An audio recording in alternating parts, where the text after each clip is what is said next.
Do you have a gambling problem? To know more about Paccor's responsible gaming program, including its player exclusion program, visit www.pacor.ph/regulatory/responsible.ph. A message of concern from the Philippine Amusement and Gaming Corporation. So lahat ng tao may trauma. Lahat ng tao may trauma. Hindi pwede sabihin niya na perfect yung life niya. No. Dahil alam mo, ang bawat isa sa atin, dalawang pangangailangan. One is attachment. Okay? Attachment is our need to be with, of course, nurture. Kahit na yung animals, no? And there are some animals na to the point na 1 year na hindi pa talaga binababa yung bata.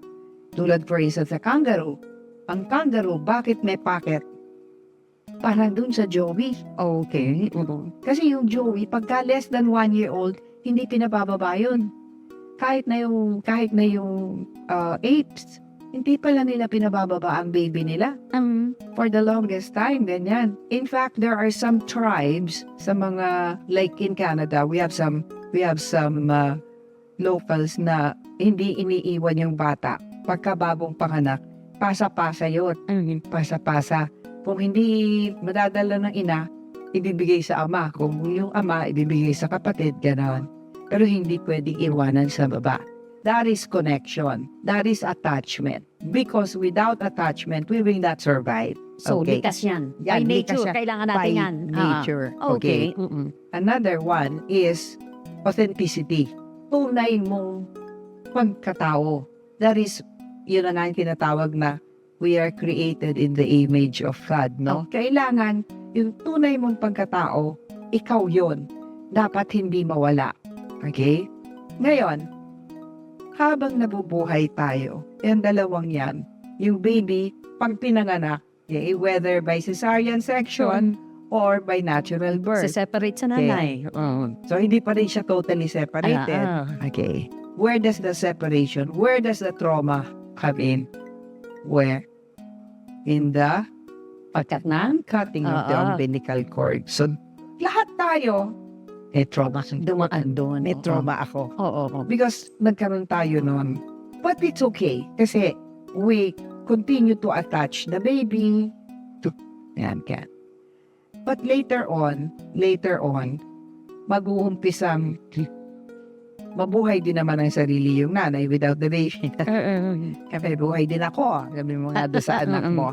That's a baby. I don't understand. Iyak lang yan. Okay? Yung pag-iyak, sinusupil mo na ngayon yan. Stop crying. Don't cry. You know what?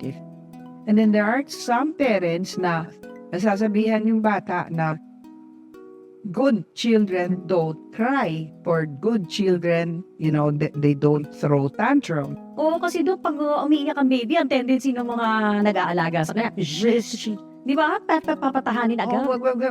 Alam mo kung bakit? Alam mo ba basically kung bakit? Bakit po? Sadly, no? Tayo yung hindi makatake dun sa pag-iyak. It's not about the baby not crying. The baby is trying to say something but has no language. Eh di ba when namamatay ng mga baby, naalog-alog na lang ng mga magulang sa Kasi inis? nga, Maingay. sila yung nai-stress. Actually, yung nag-aalaga, ang ninenervyos. Hindi alam anong gagawin. And what they end up doing is, mayroon na ako isang alami, nilagyan ng unan yung baby. Para daw muffled ang noise, yung kanyang crying muffled. Habang gumagawa siya ng milk, minaffle niya ang crying ng baby. Okay, some babies die because of that. So, ang nangyayari, the baby begins to develop coping mechanism. So, okay. So, I'm not supposed to cry. Bad babies. I must be so bad. naiintindihan na ng Yan mga na. babies yun? Yan. Kita mo. Natutrauma na sila noon? Kita mo yun? Opo. Okay. Hindi natin Alog-alogin, hindi syempre. natin Oo, naiisip yun, ano? Oo. Na ang baby pala, meron na siya sarili niyang lingwahe. Sabi nga ng isang psychiatrist, child psychiatrist na you leave the child alone to cry and it will stop. Okay, it will learn to stop. Siyempre, because nag-cope, nag-adapt. Okay. Okay? But it does not mean that the baby does not believe or does not feel abandoned. So, nandun pa rin siya. Meron pa rin siya. Nag-uumpisa pa rin yung abandonment issue. Okay? Tapos yung, they don't love me. Yeah, exactly. Pero, syempre, hindi lingwahe. Opo. It's not verbal, but it's all in the body, no? Kaya, mararamdaman mo, may mga tao na pag humawak sa baby, accepted ng baby. Pero merong mga tao na pag humawak ng baby, it's like, Ganun. oh, Nag-research yung bata. yung bata na-feel kung ano yung behavior niya sa bata. So, yun. Pero yun, tita mo yun. May nagsabi ba doon sa baby na bad boy yan or bad girl yan? Wala. But the baby knows. Oh, because the baby has muscle memory. Tsaka yung may hinihitian siya, Yeah. may ayaw siya. Yes. See? Because the baby is still attached to its authenticity. So, gut feel niya, alam pa niya. Okay?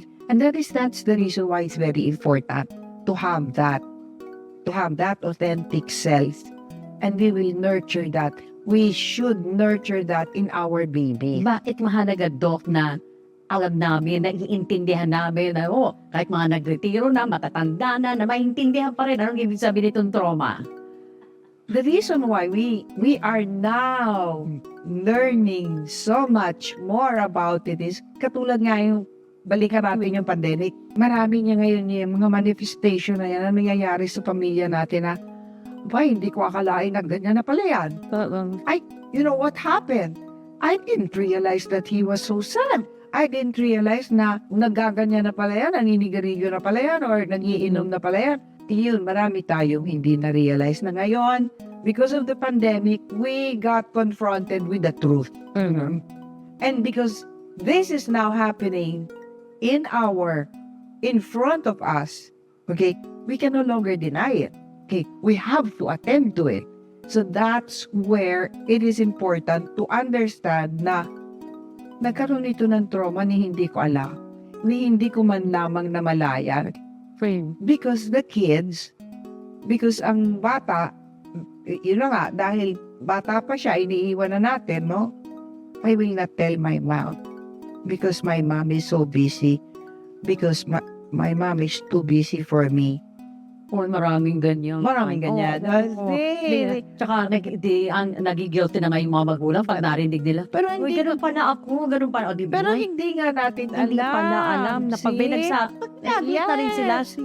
Tinago ko to na matagal na panahon kasi busy yung parents ko. Yes, but Ano you ba yun? see, during pandemic, this all came out. Yes po. See?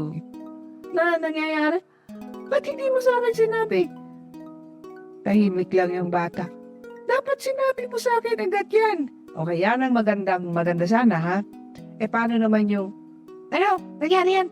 Oo. And, normal to, ha? Common yan. Nangyari yan?